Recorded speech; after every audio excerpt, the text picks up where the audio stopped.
أعوذ بالله من الشيطان الرجيم. بسم الله الرحمن الرحيم.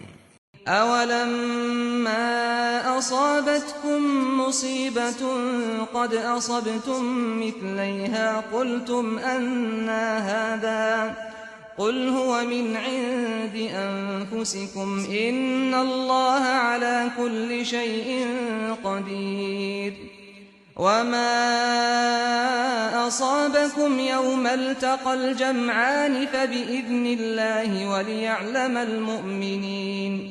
وليعلم الذين نافقوا وقيل لهم تعالوا قاتلوا في سبيل الله أو ادفعوا قالوا لو نعلم قتالا لاتبعناكم هم للكفر يومئذ أقرب منهم للإيمان يقولون بأفواههم ما ليس في قلوبهم والله أعلم بما يكتمون الذين قالوا لإخوانهم وقعدوا لو أطاعونا ما قتلوا قل فادرءوا عن أنفسكم الموت إن كنتم صادقين۔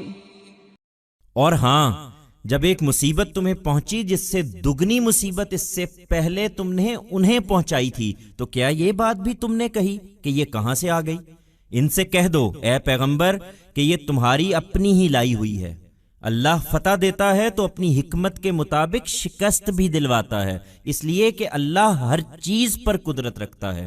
اور مزید یہ کہ جب دونوں فوجیں بھڑیں تو اس دن جو مصیبت تم پر آئی وہ اللہ کے اذن سے آئی، اور اس لیے آئی کہ اللہ ان کو بھی دیکھ لے جو سچے مومن ہیں اور ان کو بھی جو ابتدا ہی سے منافقت اختیار کیے ہوئے تھے۔ وہی کہ ان سے کہا گیا کہ آؤ اللہ کی راہ میں جنگ کرو یا کم سے کم اپنے شہر کی مدافعت ہی کرو، تو انہوں نے کہا تھا کہ اگر ہم جانتے کہ جنگ ہونی ہے تو ضرور تمہارے ساتھ چلتے۔ اس دن ایمان سے زیادہ وہ کفر کے قریب تھے، وہ اپنے منہ سے وہ باتیں کہہ رہے تھے جو ان کے دل میں نہیں تھیں، اور اللہ خوب واقف تھا اس سے جو وہ چھپائے ہوئے تھے۔ وہی جو بیٹھے رہے اور اپنے ان بھائیوں کے بارے میں جو لڑنے کے لیے نکلے کہہ دیا کہ اگر وہ ہماری بات مان لیتے تو اس طرح قتل نہ ہوتے۔ ان سے کہہ دو کہ اچھا، اب اپنے اوپر سے موت کو ٹال کر دکھانا اگر تم سچے ہو۔ And, yes, when a calamity struck you after you yourselves had, earlier, inflicted them with losses twice as heavy, did you also say, where has this come from? Tell them, O Prophet, it was because of you yourself that it came.